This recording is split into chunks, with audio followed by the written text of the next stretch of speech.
aus der Region für die Region wünscht gute Unterhaltung bei SRF bei den Leuten.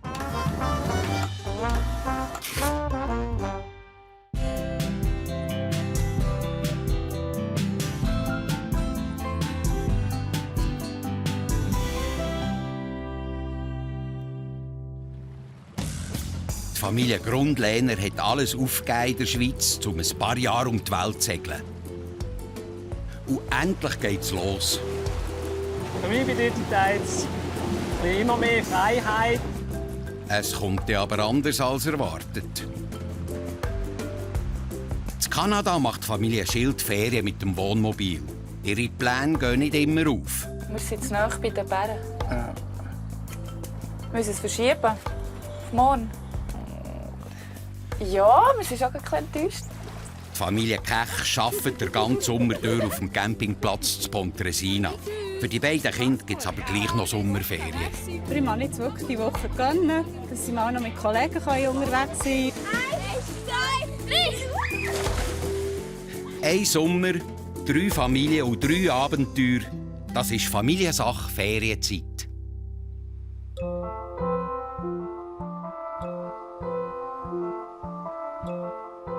In Pontresina ist es ganz früh am Morgen. Die Familie Kech ist noch daheim. Und es sind keine Campinggäste, die sie so früh aus den Federn geholt haben. Heute sind die beiden Kinder schuld. Heute geht der Florin und ich ins Sommerlager auf Eichberg. Und heute müssen wir schon am 7. Uhr sein, im Bahnhof und Chitodia. Und darum haben wir so früh aufstehen. Ich gehe jetzt das 4. Mal in das Sommerlager, das letzte Mal. Das ist ein kleiner Höhepunkt der Sommerferien. Es ist noch schön, mit Kollegen zusammen zu sein.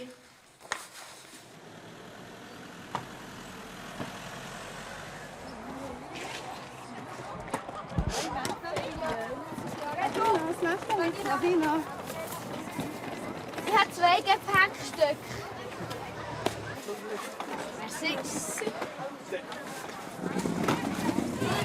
Tschüss. Mach's gut. Ja, bis Woche. Merci. Tschüss, Ladina.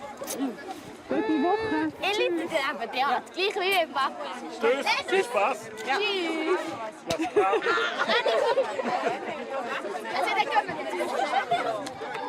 Einerseits ist es schön, dass ich ins Lager gehen kann. Andererseits haben wir dieses Jahr gemerkt, dass wir es eben schon viel bei uns im Betrieb einsetzen können. Aber ich mag jetzt wirklich die Woche gönnen, dass sie mal noch mit Kollegen unterwegs sein und es geniessen.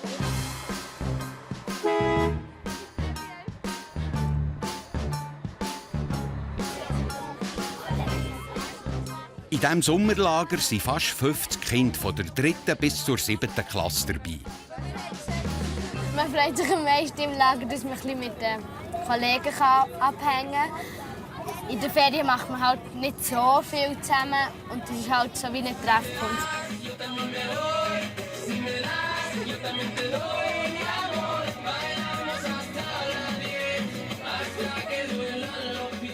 Die Lagerstimmung startet schon auf der Fahrt. Und dann geht es abenteuerlich weiter. Der erste Stopp ist fast im Dschungel.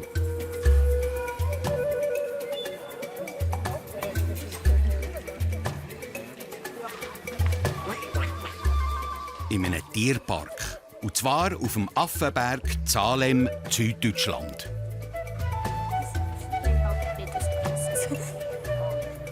Hier was ist das Baby? Du. Die warten sicher schon. Der Florin ist der einzige Bub aus der 7. Klasse. Und darum bei den 5 Mädchen in seinem Alter der Hahn im Korb. Für mich sind die Affen interessanter als die Mädchen. Der Platzhirsch sein scheint ihm aber doch irgendwie zu gefallen. Es gibt 4 verschiedene.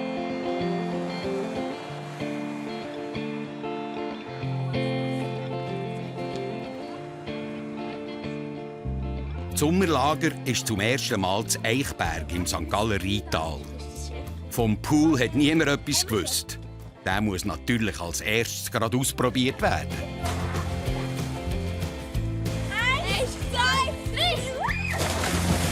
Weiter im Recht.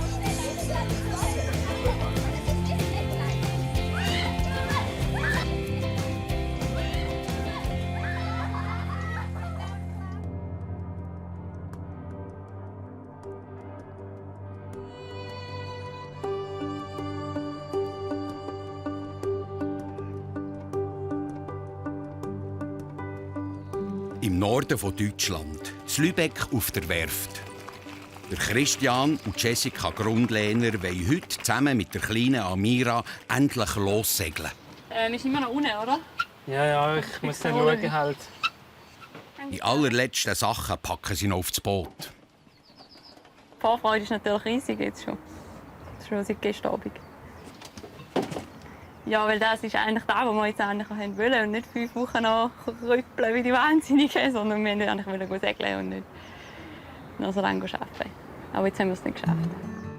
Vor 5 Wochen haben sie ihre Zelte in der Schweiz abgebrochen.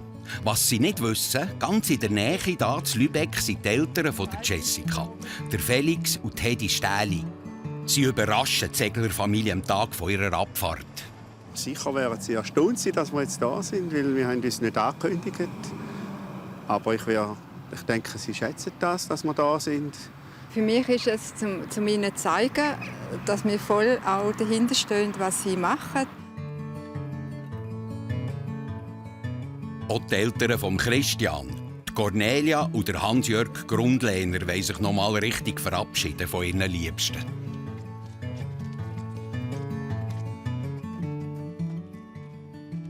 Der Grund für uns war, dass wir jetzt aufs Meer rausfahren und auf dem Meer können wir es nicht besuchen. Und jetzt haben wir noch die Möglichkeit dazu. Die da rein, die kannst du schon noch raus. Amira, geh wieder runter, bitte.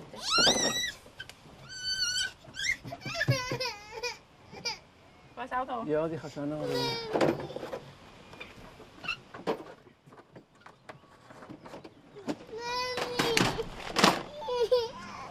Achte da mal auf die Seite an.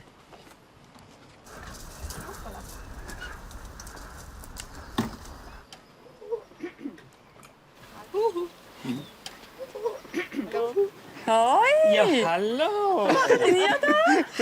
Oh mein Gott, schau mal!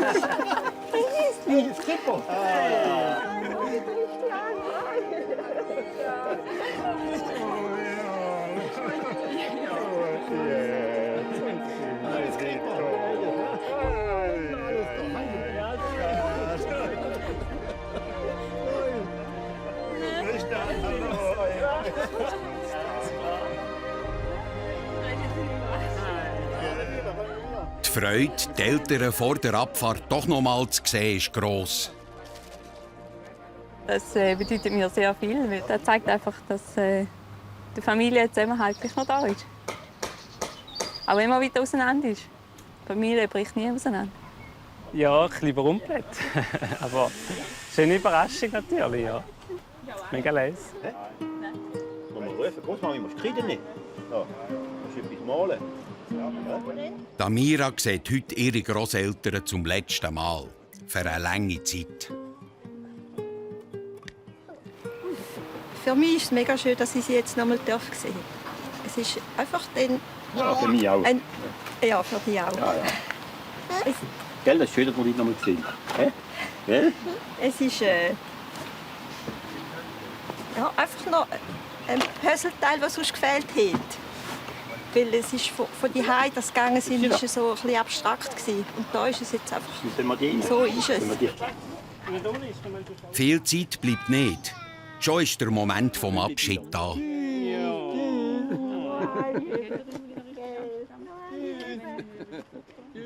Ja, ja, schon. Ciao, ciao, Family.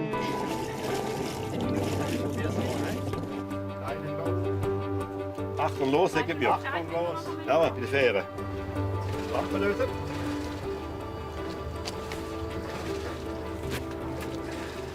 Auf diesen Tag haben sie lange gewartet. Jetzt geht's los für Christian und Jessica. Das ist der Aufbruch in ihr neues Leben auf dem Boot. Ciao! Macht's gut! Ciao, Christian! Tschüss! Amira! Ciao!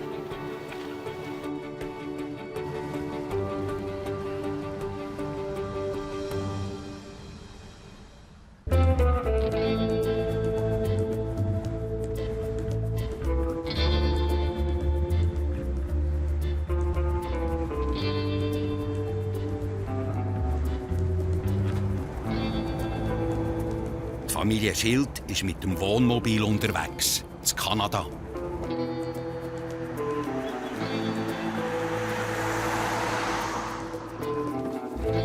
Der kleine Luan schläft, aber die Tochter Philin, die Muriel und der Thomas brauchen mal eine kurze Pause.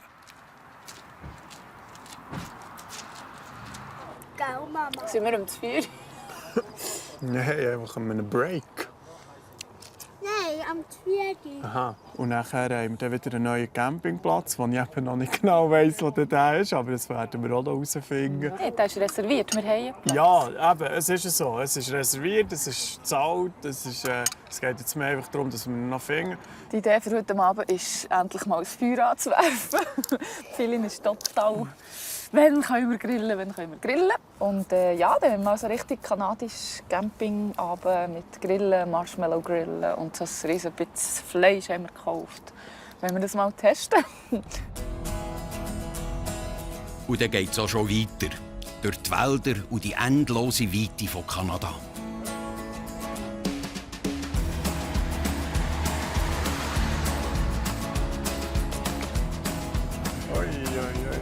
Das sieht nach einem Stau aus.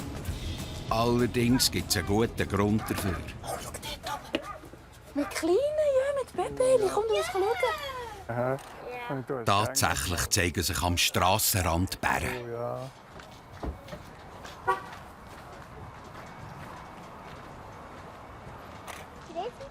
Das ist nicht ein Grizzly. Das ist ein Schwarzbär. Schwarzbär. Das tut schon manchmal schon etwas reissen. Ja, stimmt schon. Wenn sie dazu Hier hinten durch. Sofort rein. Ja, das war wirklich cool. Das war ganz eindrücklich, das zu schauen. Ja, und das am ersten Tag so richtig... Unterwegs. Ja, unterwegs ist schon. Ja. Der Genau. oben, gell? Genau, dort Baum, sind aber sie. sie Ja. sind gesehen, Hey, Bären. du hast die auch gesehen, gell? Können wir noch einmal schnell zusammen reden? Ja. Du hast überhaupt keine Angabe von diesem Camping. Hey, jetzt... Ja, du musst doch wissen, wo das du reserviert hast. Du hast geschrieben, übernachten in Banff Lake Louise eine Nacht. Ja, es ist einfach... Wenn ich die Reservation schaue, die ich jetzt so nicht schauen kann, Ich weiss, hier ist gar kein Netz. dann heisst es einfach Banff Lake Louise. Der Campingplatz für heute Abend der muss einfach irgendwie gefunden werden. Lake Louise. Fragst du mehr? Ja, Lake Louise, Village. Oh. Village. Ja, du musst eigentlich den Lake Louise durch. Also, das ist... Und dann geht es links. Also, das ist... Zum Glück gibt es nur einen Campingplatz zu Lake Louise. 142, ja. Und Holz hätten sie. Oder kannst du auch holen. Gut, dann schaffen wir schon noch ein Ja. Haben wir geschafft. Da rechts. Ja. Hey, fahren wir mal das an. Und zum perfekten Glück fehlt jetzt doch nur noch das Lagerfeuer. Ja.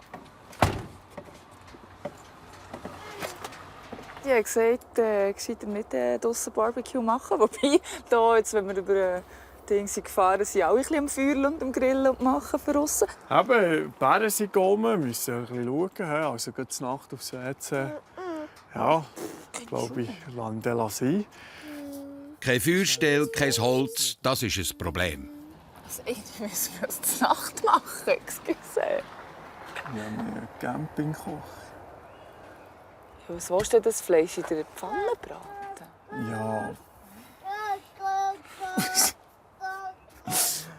Nein, da können wir schon noch schauen. Also, aber dann fahren wir noch einmal mit dem Mölterhelm vor.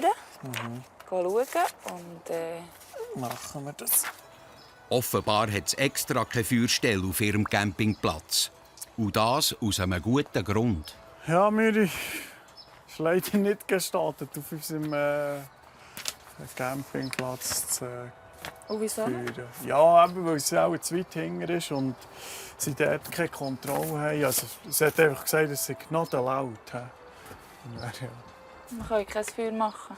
Nein, heute nicht. Wir sind zu nahe bei den Bären. Ja. Wir müssen es verschieben. Auf morgen. Ich Ja, weiss. ein bisschen traurig.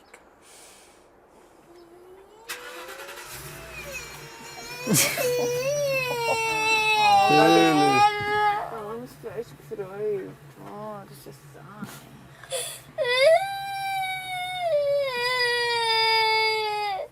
Aber wir sind so nah bei den Bären. Ja.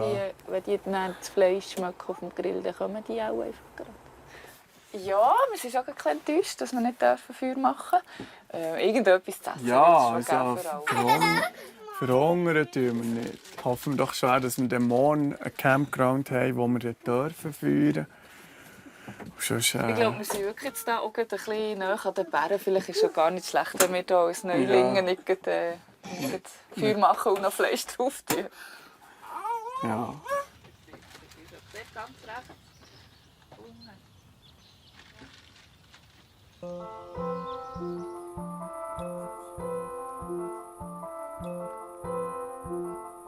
Im Schullager zu Eichberg ist die Weckmethode nicht gerade sanft. Dafür das Programm umso besser. Es gibt eigentlich bei uns in jedem Sommerlager haben wir Olympiaden. Es sind immer so komische Spiele, die sie selber erfinden. Aber das ist noch lustig.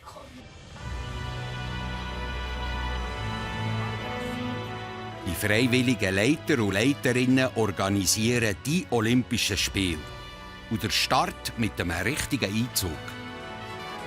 Hiermit erkläre ich die Olympischen Spiele für eröffnet. Wir sind die Besten! Also unser Ziel von der Olympiade ist natürlich zu gewinnen. Achtung, fertig, los!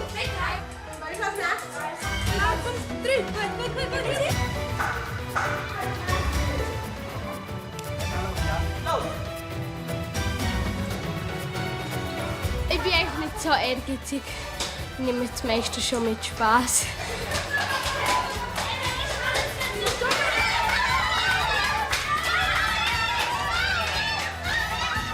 Ich bin langsam. Wow! Wer hätte schon? Es ist so ekelhaft.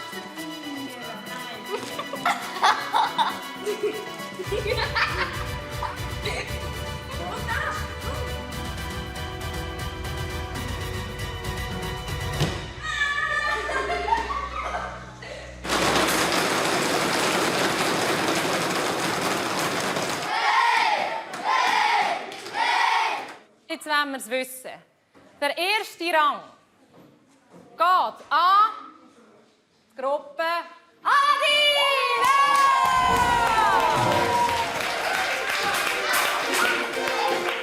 Der Florin darf mit seiner Gruppe den ersten Preis auslesen. Es ist gut gegangen, das Mal das erste Mal gewonnen Olympiade. Der dritte Platz teilen sich die beiden Gruppen Jago und Gini! Und auch für die Ladina gibt es etwas zu feiern.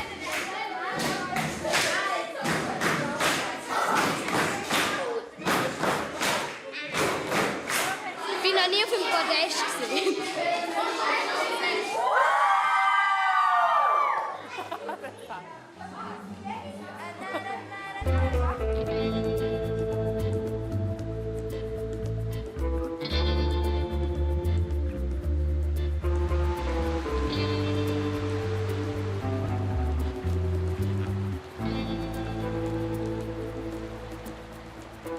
Es ist noch früh am Morgen in Kanada. Die Familie Schild will einen Ausflug zum Lake Louise machen. Sie hoffen, sie schaffen es noch gerade vor dem grossen Ansturm der Touristen. Also, gehst du raus, Ron? Du darfst schliessen. Füßchen vorne.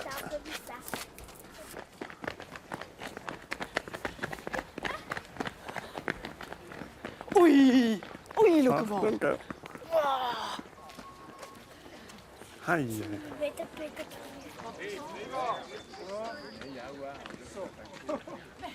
Langsam kommen die Leute. Allein werden wir sicher nicht sein. Aber es sind auch die Busse, die dann ankommen. Aber die sind dann erst schnell auch wieder fort, hoffentlich. Ich muss ein bisschen die Leute schauen. Recht krass für mich sind all die Touristen hier. Also, irgendwie habe ich das Gefühl, das Land ist so riesig und das verteilt sich so dermaßen. Aber es gehen gleich alle so dem Strom nach. Jetzt hier durch die Nationalparks ist wahrscheinlich ja, normal. Und dann noch in dieser Hochsaison sowieso. Das ist ein bisschen schade. Aber ich warte nicht gerade. Und vor allem, was machen die für Bergtouren? Die sind ausgerüstet für aufs Matterhorn. Eigentrail machen sie so. Die sich jetzt aufwärmen für ein Walk-Museum. Ja. Das ist ja der gleiche noch. Bye bye! Jetzt gehen sie wandern. Gute Wanderung. Eine kleine, lockere Wanderung am See nach geht hier ohne besondere Ausrüstung. Da ist der See. Dort, schau, jetzt ist es wieder auf dem Stein im Höckle. Gückele.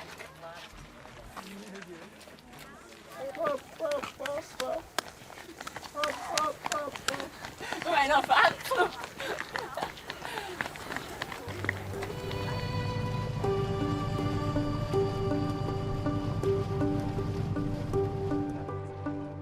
In Norddeutschland auf der Trave, einem Fluss, der in die Ostsee fließt. Die Familie Grundlehner ist in ihr grosses Abenteuer gestartet. Über 3 Jahre haben sie auf diesen Moment hergearbeitet. Für mich bedeutet das jetzt immer mehr Freiheit und ein bisschen mehr auch hoffentlich Entschleunigung. Wir können spontan, auch müssen spontan entscheiden, was man als nächstes macht und nicht schon Monate voraus irgendwie planen gross.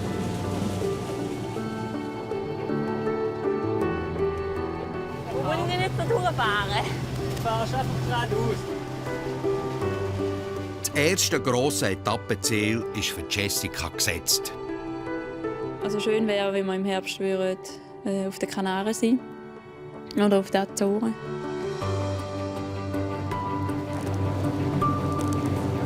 Ich muss mich zuerst wieder an die neuen Geräusche gewöhnen. Ja, voll. Irgendwie habe ich das Gefühl, irgendetwas stimmt nicht mit dem Motor. Das ist zwar gut, so weit. Ja, aber wieder einfach anders gekuckelt als dann. Knapp 1 Stunde sind Grundlehners unterwegs. Und dann geht plötzlich nichts mehr.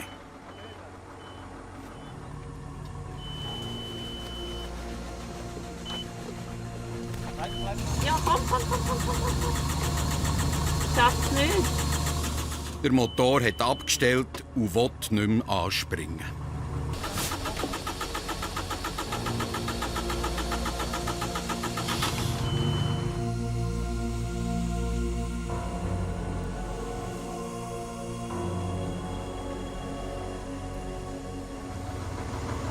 Also Christian kontrolliert jetzt gerade das Öl.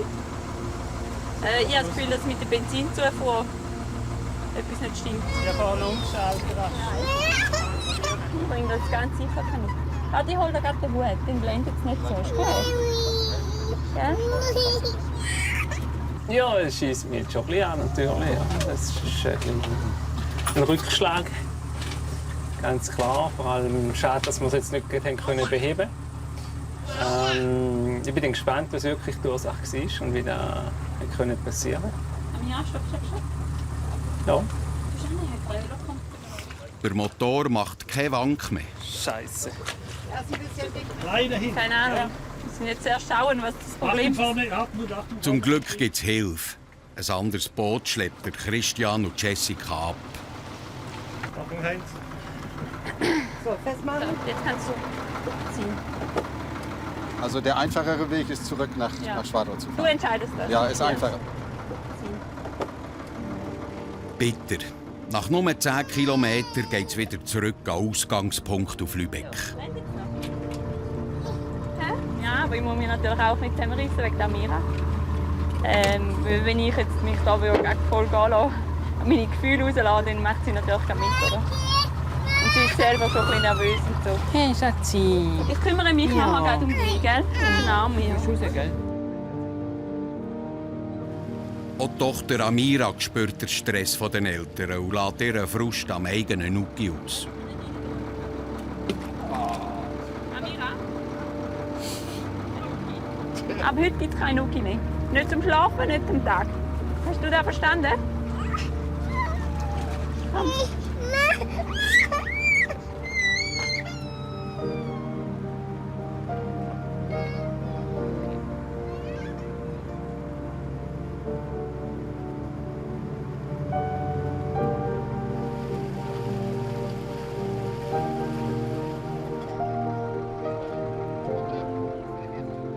Zurück in der Werft zu Lübeck müssen sie warten bis morgen. Dann kommt der Mechaniker.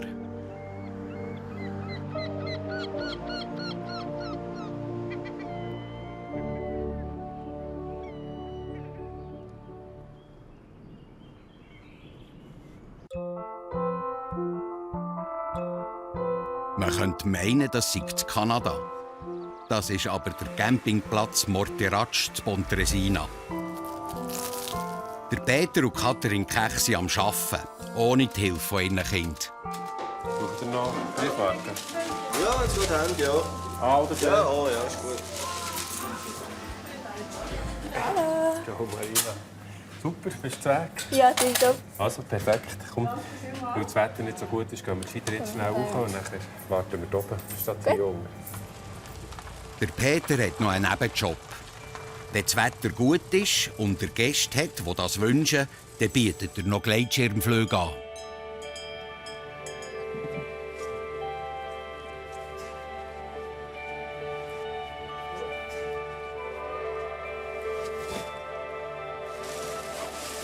Das ist der Schirm.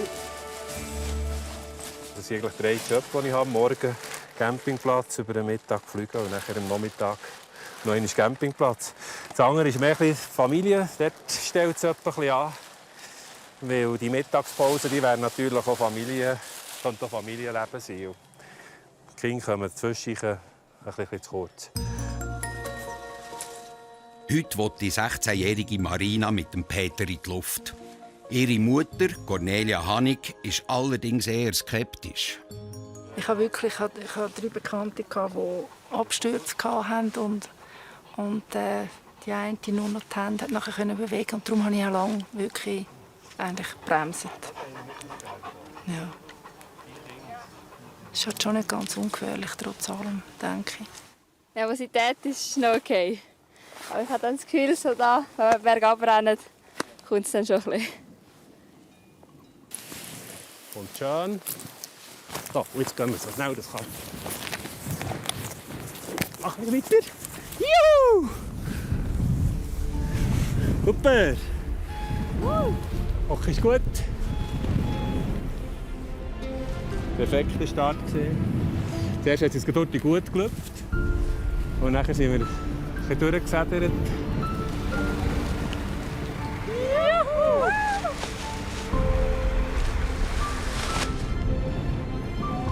Es sind schon traumhaft schön, so die Bilder.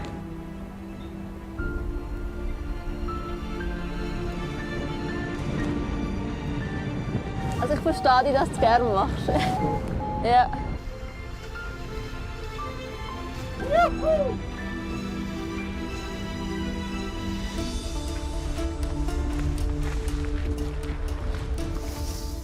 Nach einer guten Stunde landen die beiden ohne Probleme.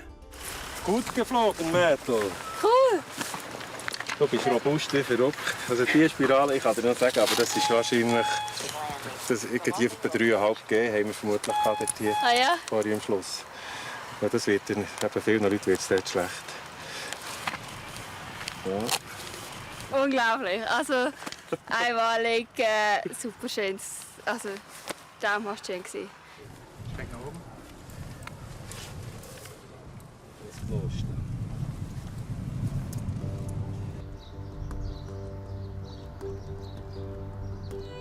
Die Seglerfamilie Grundlehner hat in Lübeck in der Werft übernachtet. Der Mechaniker Jörn Godenrath soll den kaputten Motor flicken, den er erst vor ein paar Tagen eingebaut hat. Hallo, Moin Christian. Guten Morgen. So sieht man sich wieder. Ja, was ist das Problem? Ja, der Motor ist ausgegangen. Einfach so? Einfach so, ja. Ja, das ist ja ein Schlingel. Ja, wir sind eine Stunde etwa gefahren und dann hat er noch ein Blub und fertig.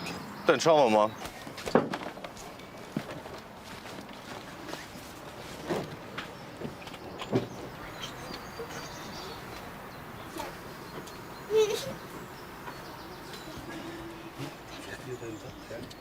Ja, ich hoffe, dass es wirklich eine kleine Sache ist, dass wir da schnell wieder wegkommen und dass wir heute Abend in einem anderen Hafen übernachten. Und zwar vielleicht nicht nur 5 Kilometer weg, sondern vielleicht 30 oder 40. Ja, ist das normal? Dass es so lange dauert? Ja, das ist eine riesenlange Leitung. Okay. Also komm, ich mach mal weiter. Vermutlich war ein Tank nicht richtig geschaltet, dass er sich Luft geholt hat. Und jetzt müssen wir versuchen, die Luft wieder rauszukriegen aus der Maschine. Und dann sollte sie eigentlich wieder laufen. Das ist nach dem Schock von gestern eine gute Nachricht. Auch wenn es Durchhaltevermögen braucht. Mühsame Sache. Für den Daumen ist es nicht so angenehm, da stundenlang da rum zu pümpeln. Aber macht man nicht alles, gell?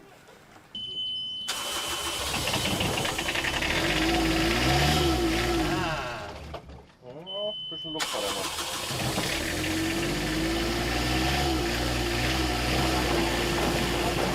noch. Eine Stunde später läuft der Motor wieder. Und das Fazit ist klar. Der Christian und Jessica haben tatsächlich etwas falsch gemacht. Ciao Jan, ich danke dir ganz herzlich. Alles Gute. Ciao. Ja, das war eigentlich ein Fehlverhalten. Ich kann jetzt nicht sagen, wann das passiert ist und warum. Aber es sind einfach die Hebel auf der falschen Seite gestanden. Achtung, gib Gas, gell? Ja.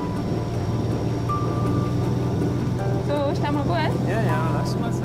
Also, das Geräusch vom Motor ist natürlich jetzt gerade Musik in meinen Ohren. Wieder fahren sie die Trave wieder auf und dann geht es zum ersten Mal mit ihrem Schiff Laia ins Meer. Ich freue mich extrem aufs Segeln. Ich hocke schon wie auf heißer Kohle, schon seit Tagen. Und ich warte einfach, dass wir sicher den Motor abstellen können, dass wir die Ruhe vom Segeln geniessen können nachher für eine Zeit, mindestens für ein paar Meilen.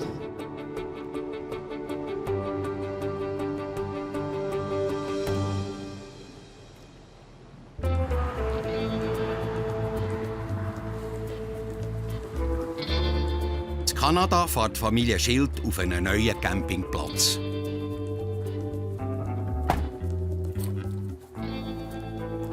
Schau jetzt das an. Hörst du das? Juhu! Können wir das machen?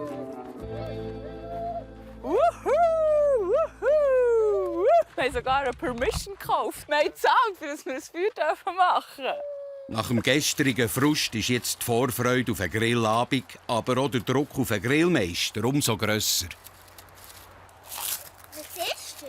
Das ist so ein bisschen, die hilft mir zum Anzünden. Das ist mein Freund, mein Feuerli-Freund. Hoffentlich klappt es besser als letztes Mal. Weißt du noch, Philin, wo wir waren, Remmen?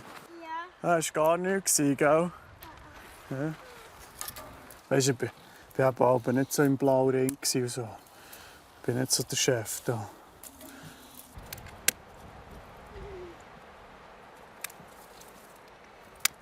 Mir nicht zu viel. Dann zack, noch. Ah, ist auch noch! Gut, aber Achtung, gell? Der Thomas ist gar nicht der Feuerler. Daheim tut er einfach den Gasgrill anwerfen, that's it. Wir haben daheim eigentlich an der Emme noch ein bisschen geübt mit Feuerlen und das ist einfach ein bisschen in die Hose gegangen. Es hat dann nicht funktioniert, es war aber auch wahnsinnig nass alles zusammen. Es hat fast nicht funktionieren. Schlecht vorbereitet. Heute scheint alles zu klappen. Das Feuer brennt und Hunger haben auch alle. Zum Verhungern?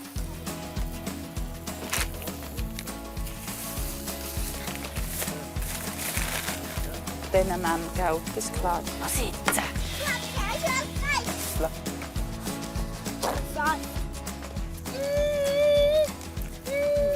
musst alles haben, aber jetzt musst du es nicht draufheben. Du musst es drüber haben, dass es nicht drauf ankommt, sonst ist der Grill voll. Mama, kannst du es haben? Wer will das Marshmallow nicht essen? Oh, warte. Warte, nein, ich muss nicht zur Mama hin tun.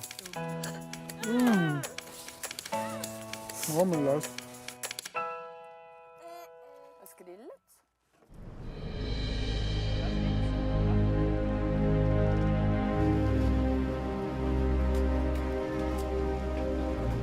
Jetzt ist der Moment da für Grundlehners. Sie passieren Travemünde und von dort geht es ins offene Meer in die Ostsee.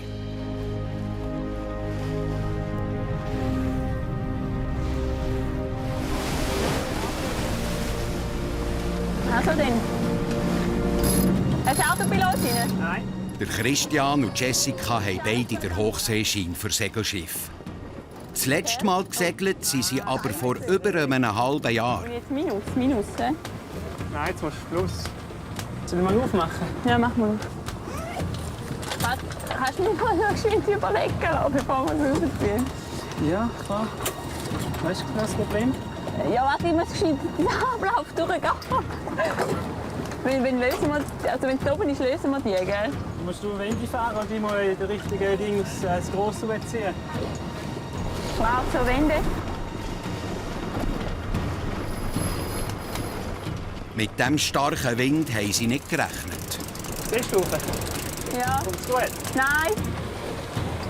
Schlecht. Ja, siehst. Und dann verlieren sie noch eine Segellatte. Scheiße. Und weg. Minus eine Latte. Ist alles gut, Amira, ist alles gut. Ich bin nur Latte verloren, das ist nicht so schlimm. Und gerade noch mal etwas fliegt ins Wasser. Nochmal eins, was war das? Mach mal drauf, fall zu. Schau, unsere Antenne ist abgehakt. Was für eine Antenne? Unsere Antenne ist weg. Was für eine Antenne? WLAN-Antenne. Ich meine, wir sind unterwegs, so, ja. Christian, komm noch mal zu mir rein, bitte. Nein.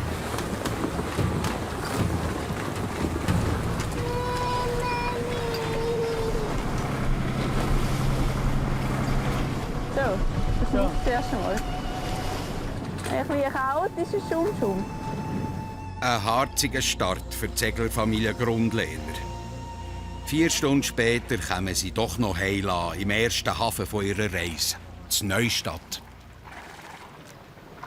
Stopp. Du musst aufstoppen, bitte. Kannst du mir mal zeigen mit den Fingern, bitte, wie viele Meter? Ja, siehst du es? Ja. Ah. Darum habe ich gesagt, sollst du die 2 blauen verlängern? Kann man Egal. verhindern. Weißt du, ich kann da wieder ausgleichen da hinten. Ja, genau. Also verhindern. Kannst du mal den Bootshaken parat machen, bitte? Ja, der ist da. Kannst du mal einen hinteren bringen, bitte? Nein. Ja, rechte Amateurshow haben wir da abgeliefert. Es hat die WLAN-Antennen oben abgejettet. Und Segellatte hat es rausgetatscht. Da bin ich aber eigentlich selber schuld. Ein bisschen durchgezogen, aber sind alle heil angekommen. Einmal ist halt immer das erste Mal und auf dem ersten Schlag kann nicht alles klappen. So gut vorbereitet kann man nicht sein, mit unserer Erfahrung. Spritzt mal mega ins Gesicht. Lustig, gell?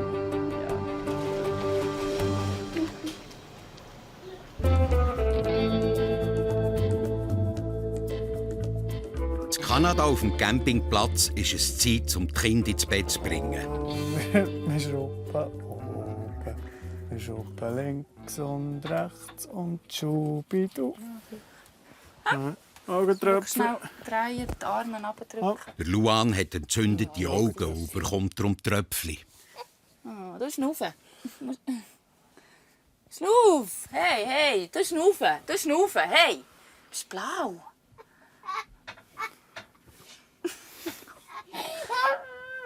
Oh. Da ist noch mal Wasser drin. Das ist nichts Schlimmes. Hm? Nachher müssen die Äugel dafür nicht mehr so tränen. Ja, dann müssen die dann nicht mehr so rausgeschlüttert. So, jetzt hast du auch bei mir rein tun. Oh, schau mal, der Papa jetzt. tut auch rein. Der Papa tut bei sich. Luan. Musst du mal gucken, was der Papa macht.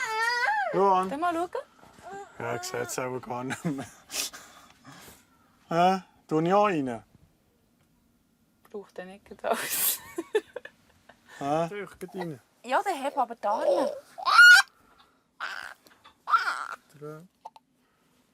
Ist etwas rein vielleicht? Es kommt nicht mehr. Es kommt nicht mehr. Es ist schlimm.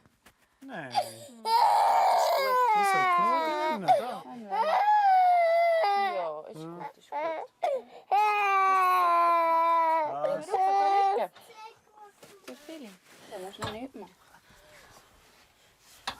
dir zeigen, was das Croquis ist? Ja, der Luan, der bekommt einfach Eiter, der aus den Augen rauskommt. Und ja, ich kann es noch nicht so einordnen. Wir haben jetzt mal Similisant-Tröpfchen drin. Schauen, wie das geht, ob das besser wird.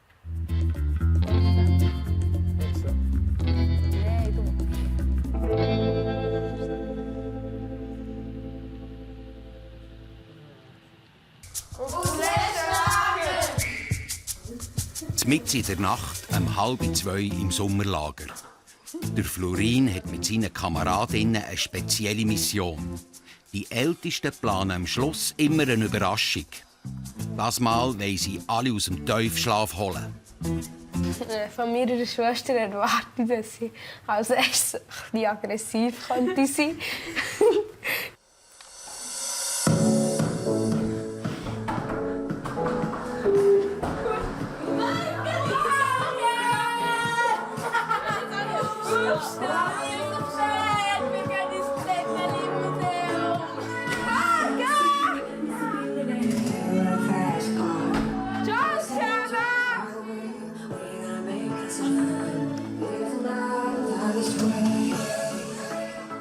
Eine Disco soll es geben.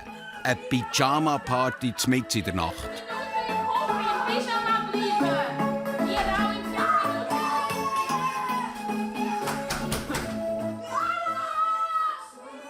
Es gibt schon 2, 3, die wollen weiter schlafen. Aber jetzt meine Schwester, die hat positiv reagiert auf das. Hey, hey, das geht ab. Wir feiern die ganze Nacht, die ganze Hey, das geht ab. Wir feiern die ganze Nacht, die ganze Hey, das geht ab. Still! Psst. Als nächstes ist Besentanz, Herrenbau, Buben haben Besen und die Mädchen haben den Kübel. Und nachher ist das Lied. Und dann, sobald das Lied stoppt, muss der den Besen hat und die, der den Kübel hat, das Küsschen.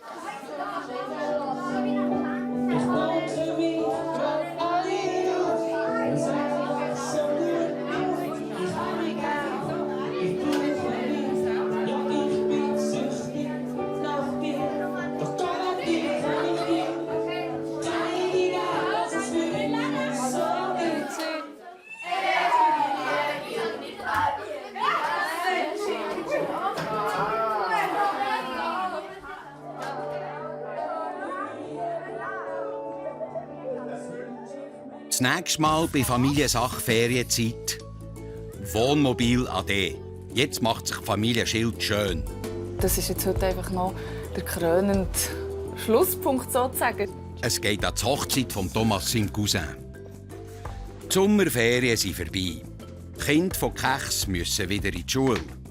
Ladina kommt in die Säck und das ohne ihre Gespendli aus der 6. Klasse. Die meisten von meinen besten Kolleginnen die sind jetzt weggegangen. Und bei der Seglerfamilie steht die grosse Überfahrt auf Spanien an. Ein bisschen aufgeregt. Und es hat schon ein bisschen ungewiss, weiss ich, so alles ist die nächsten paar Tage. Das und noch viel mehr heute in einer Woche bei Familiensache Ferienzeit.